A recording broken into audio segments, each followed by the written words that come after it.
We're official. Welcome. It's going to be the first Zoom of the year. Just as a heads up, I am probably going to start doing these every 4 weeks. That way it's just easier because if I'm starting to do it like, oh, every 6 to 8 weeks, I'm just like, no, because then but what happens is the holidays happen, things explode, like my dishwasher and my washer, and then it just doesn't happen. So I'd rather just have it as a steady every 4 weeks. The only caveat is that for those of you in the Denver area, I am going to be leading the women's rides through Comba. So I'm going to be doing that. And that will be one ride every month. So I'm not going to be able to do that on the second Tuesday, I think is what we decided, second Tuesday of every month. So just as a heads up, I won't be able to probably rotate these talks or these Zoom calls on Tuesday nights. So that's the only downside. But I am thinking maybe Monday nights might be a good time since that is our rest day and things like that. It might be kind of good to do maybe in the first couple of weeks. So I'll probably alternate between like Mondays and Wednesdays. Um, that's safe for me to do, but I'm never going to do a Friday night just because no one's going to want to be here on a Friday night. Like, I'm just going to be honest. And then it will be crickets, and then it's just going to be me. And that's boring for anyone to watch the recording on. But then I'll probably be able to do it. I won't be able to do it on Thursdays either because I'm seeing some one-on-one clients that night too. So, we'll kind of mix it up. But Mondays and Wednesdays, preferably, maybe even some Tuesdays, depending on what week of the month going forward every 4 weeks. All right. So there you go. Which also means that then, therefore, we're not going to be spending more than an hour with these. We'll probably be spending an hour or less because I know sometimes I can just talk and I love talking to y'all, but sometimes I need to kind of draw the line. So that's kind of an update, just so you all know kind of globally what's going on with Shred Strong program and things like that. I am actively looking at getting some things like some bike decals that are hashtag Shred Strong and things like that, because I know some people have kind of asked me about that, as well as some apparel. I know the last time I did an apparel launch, I did apparel that 100% of the proceeds went to a local food bank, and I might do that again. I just need to remember like what the red tape is for me to do that as a small business, because I'm so used to being like, oh yeah, here, just take this donation.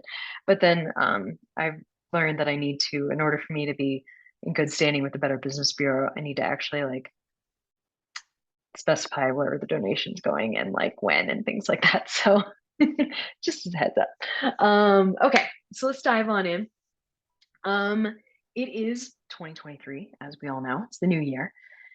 Whether or not you have goals, doesn't matter. It doesn't matter. But maybe it's not going to be a regular goal like, hey, I want to do XYZ. I want to be better at eating, whatever that means, or I want to, get my workouts in, whatever it is. Sometimes it can also just be an event or an epic race, or if you're not a racer, like Beth and I, we don't really race a ton. I certainly don't race a ton anymore. I'm thinking about getting back into it though, because I'm kind of missing it a little bit. But maybe you don't race, but you do have an epic ride that you want to do. That's totally feasible. So please know that your goals can be anything that you want. All right.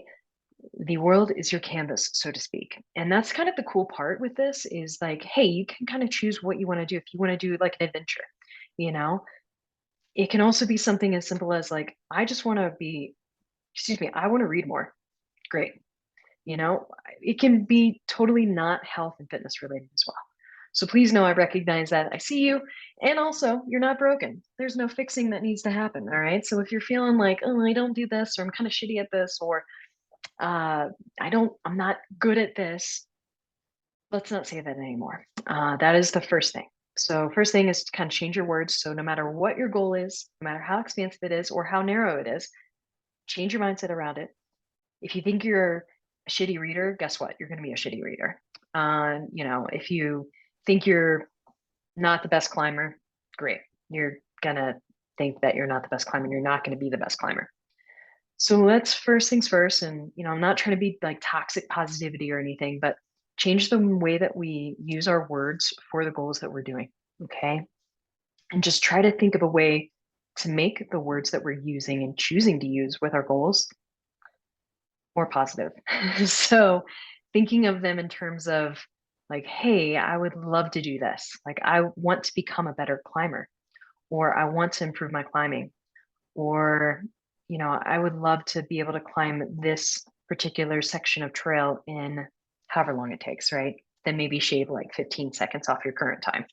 Just ideas. But you kind of see how it's like, it goes from I'm a shitty climber, I need to do something to do this, need, and should. I don't want you to need and should all over yourself. So instead, I want you to switch those words around and make them a little bit more positive to where it's more action oriented. I want to do this to become a better XYZ. Okay. So that's the first step. Identify that you have problems with maybe some negative self-talk and maybe some less ideal word choices. All right. Totally fine. Then think about your mindset around it and the choices or the word choices that you're using with the goals in mind. Once you have that idea of what you want to do and you've changed your mindset around what you want to do and the words that you're using, then break it down. So maybe you have an end goal of you want to climb XYZ faster, right? Maybe 15 seconds faster, 30 seconds faster, so on and so forth. Just throwing out examples. So now you need to break it down into process goals. So what do you need to do in order to actually do the thing? So in order for you to get to that end goal of becoming a better climber by doing this, but not by doing this, but you're becoming a better climber and it's evident because you're faster at this particular climb. In order to get there, what do you have to do every week in order to get there? So break it down into process goals. So you have the end goal, and then you ultimately need to break that down into the process goals. Okay. Now, the process goals are those daily, weekly, monthly habits that you're doing. Usually, habits are daily and weekly, most likely daily. But you're going to be doing these daily habits and goals, or habits rather, in steps that get you to that point. So maybe your goal is to climb a little bit better. Great. Let's do, obviously a couple of days of strength training. So that would be a part of it because it's going to make you stronger. It's going to make you more powerful on the bike and off the bike. And then do some intervals that are more climbing centric, which we'll be getting into in the future weeks. But just as an example, like those could be basically your daily things that you can focus on and weekly things in this case. So, get 2 strength training sessions a week, plus get, one interval session per week. And again, this is just an example, but break that end goal into your daily or weekly process goals. Cool. Then that gives you a roadmap to that end goal. All right. So that's kind of the quick and dirty of, how to approach your goals in case you're still like a little fuzzy on like what to do. And maybe it wasn't clear in my recent podcast episode or anything like that. Okay. Maybe you even haven't had the chance to listen to the podcast episode. Totally fine. No feelings are hurt.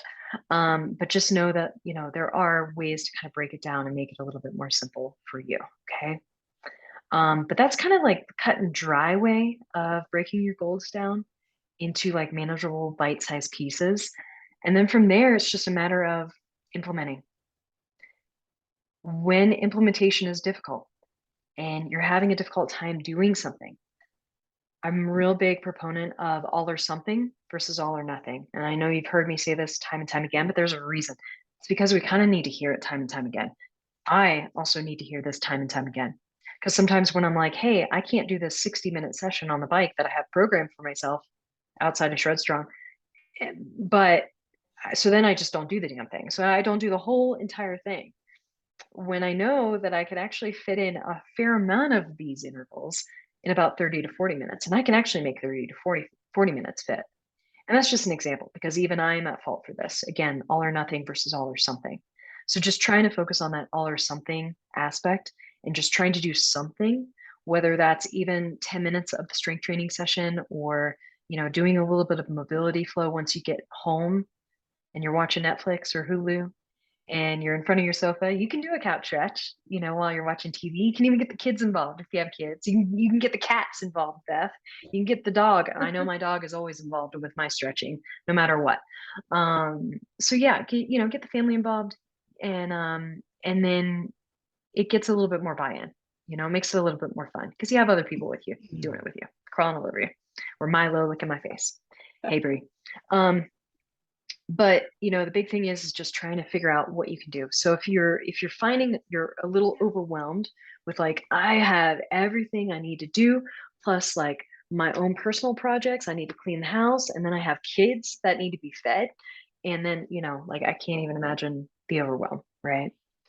So then that's when I really think there should be a big pause button you have to press, and you pause and then you reflect and assess. Like, okay, great. This is what's happening and this is what I'm not able to do. What are the absolute things that I need to do every day? You got to feed your kids if you have kids. I mean, I think that's kind of a given, right?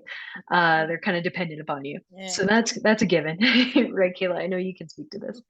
But and same thing with your fur animals and things like that. I don't have children, but I have Milo, and he's fairly demanding for dinner. In fact, he's demanding dinner right now because I may have forgotten to feed him before I came in here. But it's one of those situations where you have to think about what are some absolutes they have in a day. I actually don't make my absolute my work, even when I worked in an office.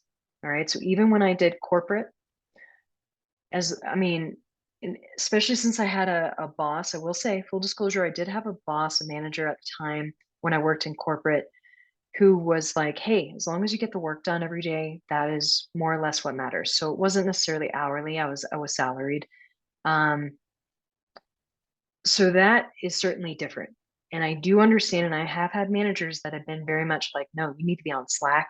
You need to be on this. I need to see your little green dot next to your name that you're available for all day. And I understand that your manager could be like that if you do work in that type of environment. So I definitely don't want to dictate that. But I do want to say that a lot of people, they'll look at their workday and they'll put that in first.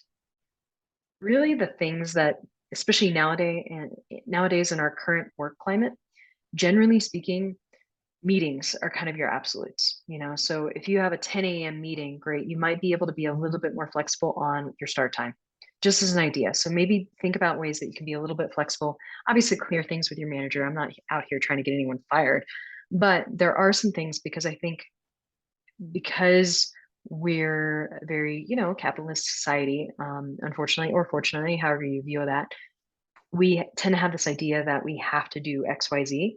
And sometimes what we can do is just have a conversation with our manager.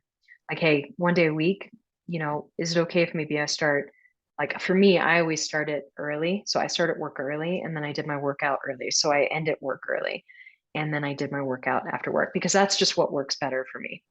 Um, and it was safer for me than riding. This is when I was a road cyclist, but it was safer for me to ride when there was more daylight than early morning when people are distracted. They're drinking their coffee, they're texting their boss, or they're doing whatever they need to in the car. So I felt safer doing my road cycling after work when everyone was still at work, in like the 4 o'clock hour.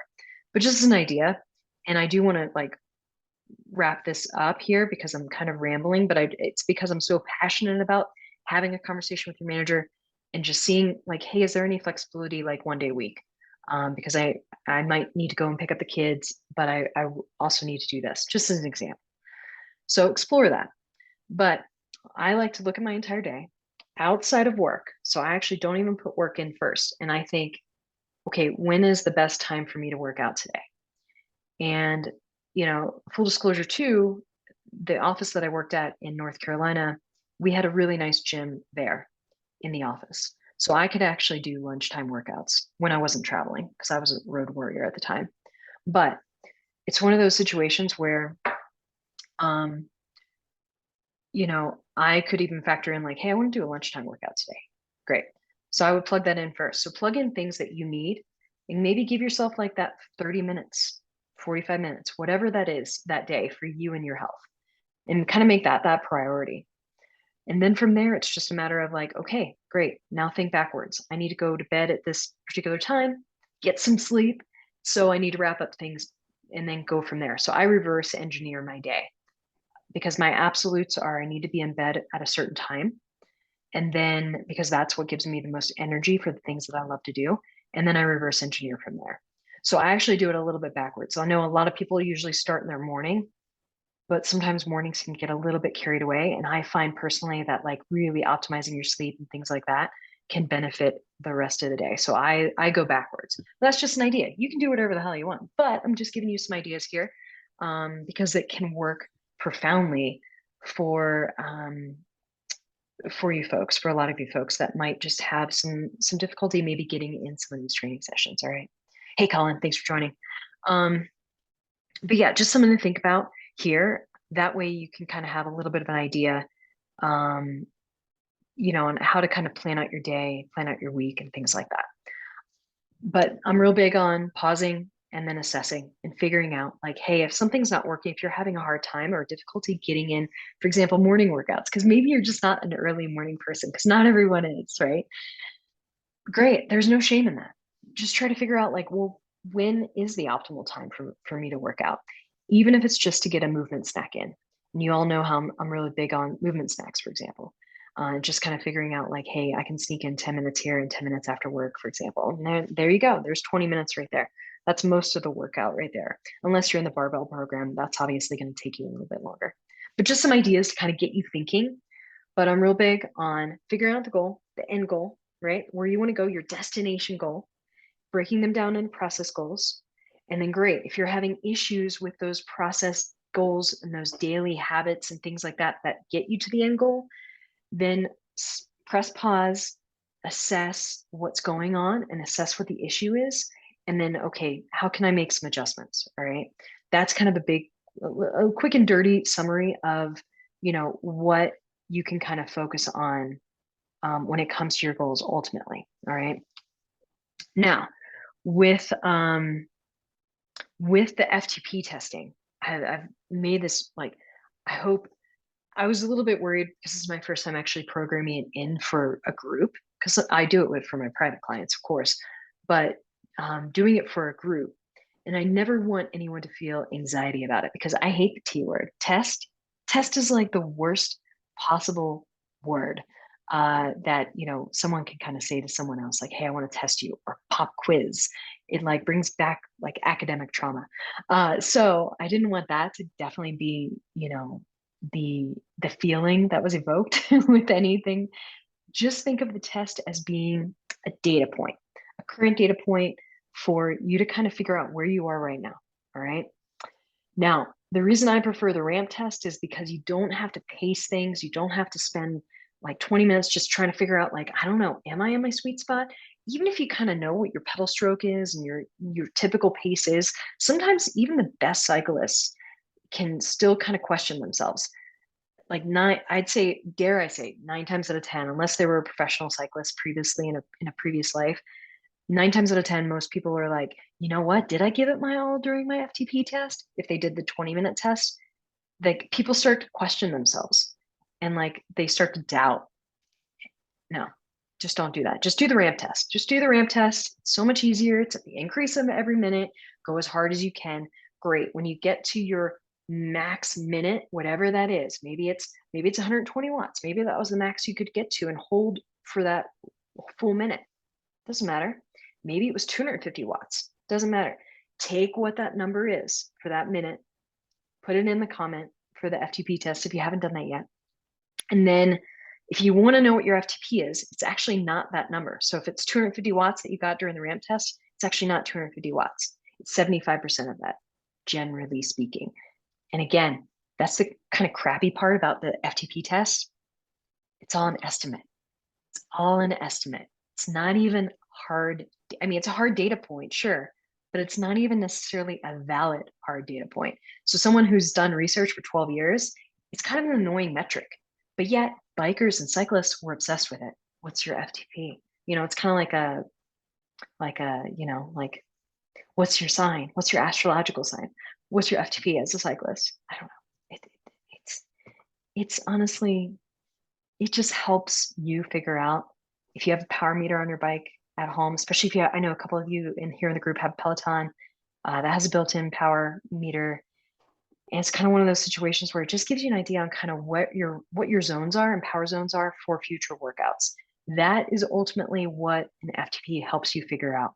So that way you can kind of plug it into your Peloton, or if you use Trainer Road, I love Trainer Road's setup, or Zwift. Same with Zwift. I personally use Zwift. It will then change your power ranges and make it more customized. All right. So that way, when you're doing some intervals that I program, then you can kind of say, like, if I do have a percentage in there, which for some of these going forward, you're going to see a percentage of your FTP in there as an option. You're also still going to see like 7 to 8 RPE and all of those numbers and things like that. If you just don't want to bother with your FTP, that's fine.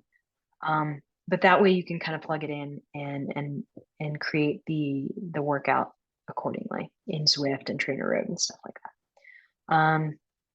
Alternatively, you'll also see some suggestions in some of the workouts, like, hey, if you're using Zwift, this purple unicorn workout is the best, is kind of a similar thing. And I don't think there's actually a workout named purple unicorn, but Zwift kind of names their workouts kind of funny.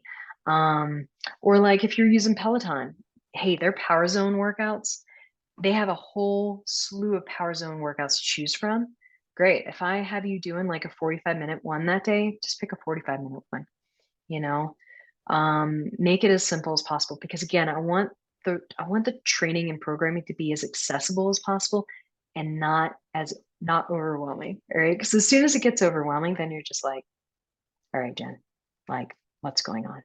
Because then you do all or nothing. Then you're doing the nothing of the all or nothing. And I want you to do the something of the all or something. All right. So that's a little bit about FTP. I personally just like it. Honestly, the only reason I like it is just to give me some sort of idea on what I can sustain on my bike for a longer period of time, but then mostly just to help me have enough resistance in the workouts that I choose on my Zwift trainer, on my Wahoo via Zwift and stuff like that. Okay. So hopefully that answers some questions, because I know a lot of folks are like, dude, I've never done an FTP test. Like, what am I doing? And it's confusing. And it's so confusing, especially your first time doing it. And yeah, just be glad like we're doing the ramp test, and just be glad we're not kind of starting out with just doing the 20-minute test, because sometimes 20-minute test just can evoke some doubt for some folks. Unless you're experienced with the 20-minute FTP test, then yeah, it's usually no biggie, because you can kind of know what you can hold. But sometimes people get kind of in their head. And again, I'm a coach. It's all about like, hey, let's keep that head stuff out. Let's be aware of what's coming up and the thoughts that are coming up, but let's not get in our head too much. I'm real big on like, let's just make training, let's keep training fun. And you know and not overwhelming. All right, that's my goal, is I want it to be approachable, and there's a wide group of people. Bless you, Beth. There's Thank you. a wide group of people in the group, former national champs, former pros in the group, and then we have folks who are just like, dude, I just want to get better on the weekends. And and honestly, like, that's kind of how the former national champs and pros are too right now. They're just like, hey, I just want to still have fun, because they're used to having a coach tell them to do everything in their former life. So for them, this is kind of normal. They just don't want to think about their training. They just kind of want to be told what to do with their training. So that's the reason for the FTP, a little bit about the FTP, and then how to do it and why I prefer the ramp test.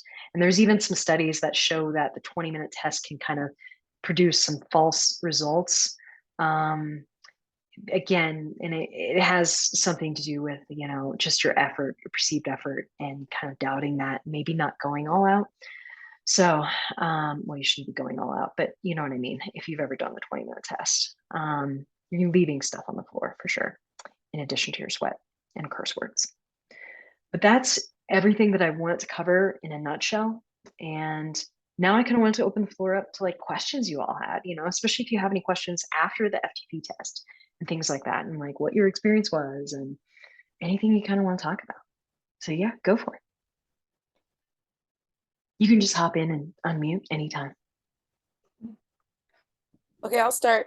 Yeah, do it.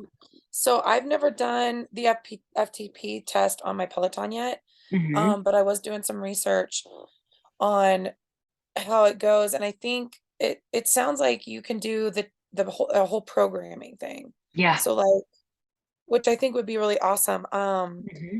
Because of some stuff I like, can we wait for a couple weeks to do it if we aren't quite ready yet Oh or yeah, not? 100%. No, definitely. Like, I'm even waiting.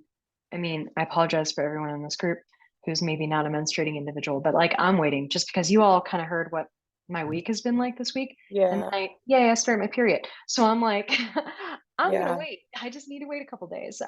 Because that's just how my cycle works for me. Not that that works, that's how it works for everyone. Okay. But yeah, wait a couple We weeks. can do it when I'll still keep it in the program. That way you can grab it just by hitting the big plus sign in the app. okay. So you can do Okay. it and add it to any day. So yeah. Okay. Because it sounds like you can do they'll do your test at the beginning and at the end of these training periods. From what I Yeah. understand, I haven't looked into Mhm. it yet. Yeah. I've done some of the Power Zone workouts. Um, and it didn't, of course, have anything to do with anything because I didn't know what my power zones were, my Yeah. numbers were. Yeah. But anyway, long story short, if I do that, will those count? Those can count, those workouts can count for the the ones that you have program training, Oh the yeah, training, 100%. you Oh know.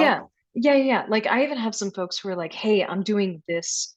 Hell, even my one-on-one clients that I have, some of them have Zwift, and Zwift actually has some really good programs that are already preset. Like, hey, I Mhm. want to do this like FTP, improve your FTP cycle. And then I'm Right. like 100% like, let's do that. And then let's focus on together, like our strength and mobility and things like that. And some of their customized weaknesses. Okay. Um, but yeah, same thing like in here. Like I'm not only just doing these bike rides that I have in the program.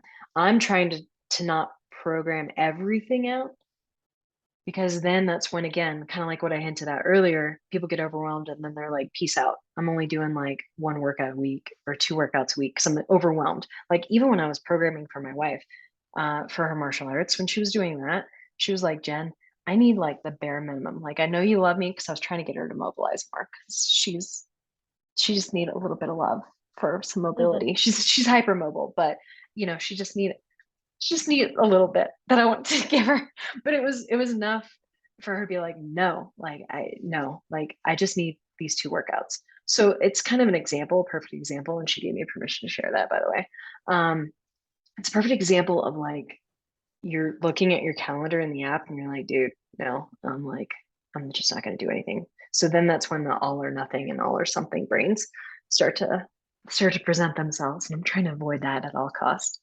But yeah, if you want to add on like the FTP improvement plan, by all means do. I'm certainly going to have the interval session every week. That can be one of them that you can certainly, include. Now I know you're an exception because you used Peloton.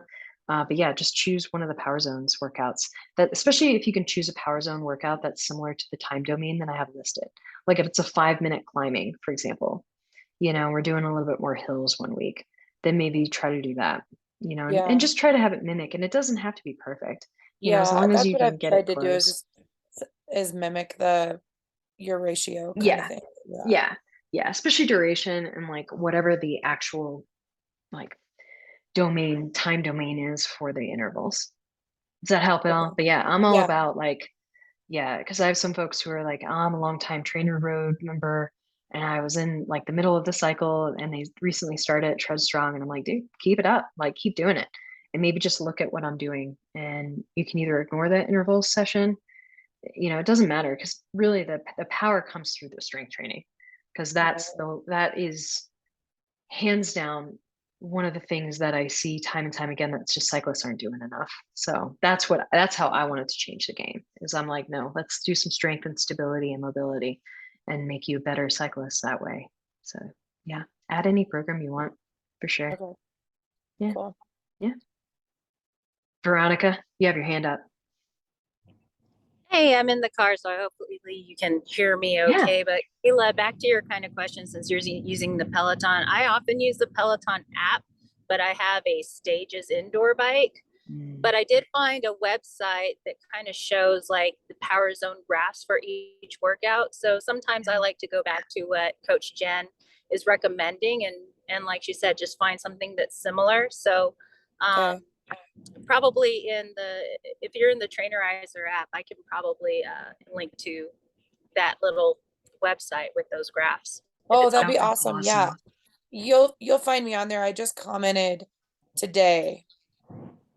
Yeah. Um, Just post it to the group, honestly, Veronica. yeah, Sure, will that'd be do. awesome. Yeah, that would be great, because I think that would be a really good tool. And then I might sneak some of these links, because I'm also in the process of updating the training guide with some things.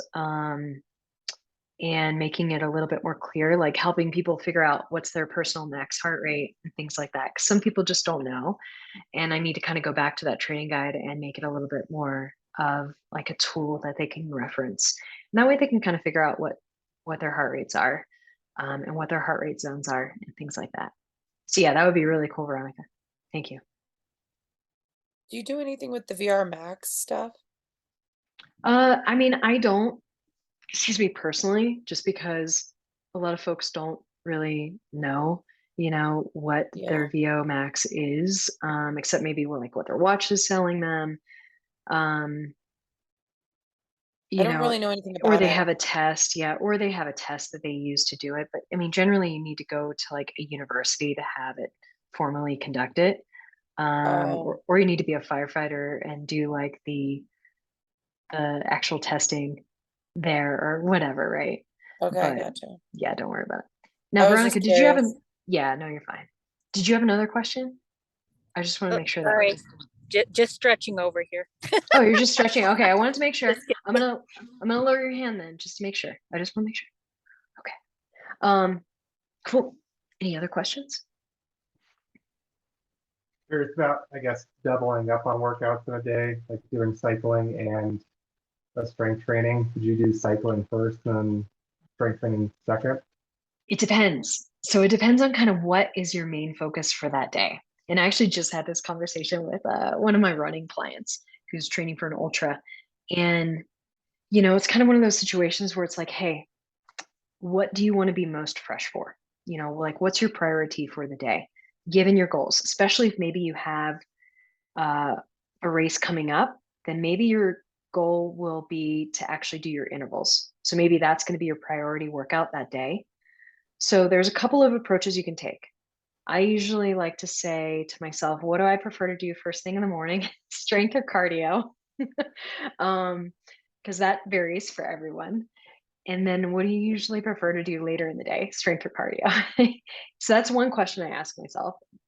And then the other question I really recommend you ask yourself is, what is your priority workout for the day, depending on your season? Right now, because it is kind of off season and we're not really approaching any races unless you're doing desert races in the next month or two, lucky dogs. Then I would say focus on winter being a little bit more strength oriented personally. So I would say doing that first, because then you can have the cardio later on. But again, it's variable because everyone's different and everyone responds differently. Like for me, I think a lot of you know that I CrossFit like once or twice a week just for fun. I've been doing CrossFit for like, I don't even know, 12 years now, 11 years. And it's just fun. It's like recess for adults, right? Now, I also know kind of what my exhaustion level is and like when I'm overreaching, because I don't ever want you to reach that overreaching point, right, Travis? So, and that's kind of overreaching is that point before exhaustion, burnout, overtraining, and things like that. So you want to be cognizant of that. And what gets you to the overreaching part is lack of sleep, less ideal nutrition. I don't even want to say poor nutrition, but less ideal nutrition, not eating enough, heavy menstrual cycles that are just not well managed, you know, gosh, vitamin mineral deficiencies, if you're anemic, for example, whew, good luck with that. You're not going to have much energy coming from someone who has been anemic. If you have low B12, low B vitamins, low D, that can also impact your energy. So if you've recently gone to like a doctor's visit and you've had some blood work done and some of these have come back, these are things that can set you up for just overtraining, and you want to avoid overtraining. All right, so we want to avoid getting to that destination. That is the destination you don't want to get to, because then it's harder to recover from. All right, but yeah, lack of sleep, lack of recovery, all of these things can lead to overtraining. But ultimately, you kind of have to think about it. So I do CrossFit a couple times a week, and I have to be very selective. Like last week, I didn't even do CrossFit at all last week. Well, I did. That's actually a lie. I did do one workout last week because I want to get back into running and stuff. But I did it on a day when I felt ideal, and that was like Sunday, this past Sunday. But I had to check in and I had to ask myself those questions, Travis, like, hey, when do I want to do it? And I could have done it early in the morning, but I really didn't want to because I'm not an early morning CrossFitter. It's just not for me. But I can do endurance really well in the morning. And I actually do prefer to do my intervals early in the morning. So that's something that I know about myself. So maybe ask yourself those things, Travis, and make that an idea. And then figure out, like, okay, what's my priority workout for the day? And depending on your season, race season, things like that. So for me, because I prefer to do my intervals in the morning, I'm probably always going to choose to do my intervals in the morning and then my strength later in the day. So the key too with this, Travis, is maybe not doing them back to back. So don't just do your intervals and then your strength following that, because then you just might be kind of exhausted going into strength. Caveat though is you can do them back to back as long as you prioritize. So put your priority first. Whatever your priority workout is first. If it's strength, great, do that first and then follow that with intervals. But know that whatever your second workout is, you might just feel a little bit more exhausted. You might feel like if it's strength workout, for example, you might feel like you can't get to the weight that you just got to last week. All right. So the key is again, mindset's everything when it comes to training. This, like the area in between your ears, is the hardest thing to work out. And don't get into your head that, like, oh man, I was like 10, 15, 20 pounds off. And I'm saying this from personal experience because I've done this before. I'm like pounds off from what I just lifted last week. Like, what the hell? Oh yeah, well, I just did my cardio workout, before that. So mentally prepare yourself for the exhaustion for whatever that second workout is, if you're doing the workouts back to back. Ideally, in a perfect world, it would be great if you could split the workouts. So do something in the morning and then something later in the day, whether that's at lunchtime, because you have at least a few hours and at least a full meal in between those sessions, or after work, if you do work a typical shift type of workout, or non-shift type of work day. So if you work like a typical, like 9 to 5, separate them then by your actual work day. So the key too is, if you do 2-a-days, another thing to add on, you might be really hungry that day. So I'm just going to go ahead and tell you, please be prepared to, like, possibly have an extra snack, extra hydration for sure. But if you're hungry, respect that. It's your body kind of signaling, like, hey, something's up, like I need to eat. So there's a couple of things to think about. And I know I kind of gave you a lot, but I think it really boils down to, like, checking in, asking yourself those questions, seeing what's best for you, and then what's your priority for that day. Cool. Does that help at all? Mm-hmm. Yeah, I think so. Yeah. Okay, good. If you have any other questions, just let me know, like anytime. You can message me. I just won't respond like in the evenings usually. So, I like to do like a short cardio before I do my weight training, just to like warm up my muscles, because like oh I yeah. can't just go start lifting. Mm-mm. Like Yeah. I just can't without having like warm muscles. And so Yeah. even if it's not programmed, I'll do at least a 10 to 15 minute warm up on my bike. Oh yeah, You for know, sure. I just Yeah, have no, to. no, I'm the same way. I'm a diesel engine. So I need a little bit more of a warm up. So I'll hop on, especially if I go and I don't do the garage gym here at the house and I go to my gym. I usually hop on that Rogue Epic bike, or Echo bike, not Epic, the Rogue Echo bike, for like 5 minutes, just to get, like, raise my body temperature, increase my heart rate a little bit, and just globally warm up my body. And then I get into, like, some of the activation exercises and the power movements and things like that I have programmed in the actual Shred Strong workout. So yeah, I'm glad you said something about that, Kayla, because sure, that's something anyone could do. Feel free, you can always add whatever you need to the workouts for sure. I gotta log off. I gotta go eat. I know, Thanks, Jen. same. I Yeah, did thanks. email you some of the stuff going on Okay, sweet. I'll take a from look. our conversation last night. So, Okay, I appreciate that. So okay, yeah, thanks for thanks. letting me know. Bye, Yep. good seeing your face. Bye.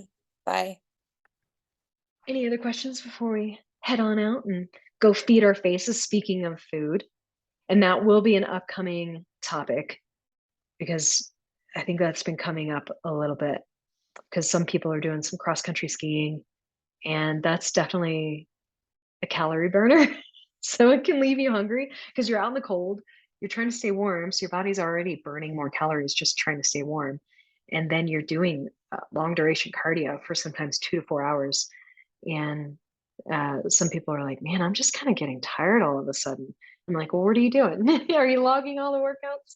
They're like, oh yeah, I've been cross country skiing for like 5 hours on the weekends. And I'm like, oh honey, like that could be it. Because it can be enough. And then if you're not fueling yourself, given that extra, you know, output, energy output, I don't know how else to say it, then you could just start to feel a little tired and sluggish. So we'll talk about nutrition probably in the next month or two at the next Zoom call. So let me know if you have any questions about that. All right, last call. All right, well, thanks for joining me, folks. It's nice to see some of your faces, Travis. Nice to see your face while you're not working out in the videos. And some other folks. And yeah, let me know if you ever have any questions, you know, where to reach me.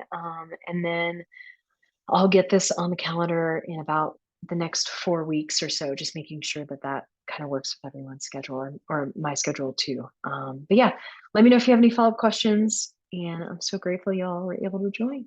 And I will get this recording out as soon as I can in the next day. All right.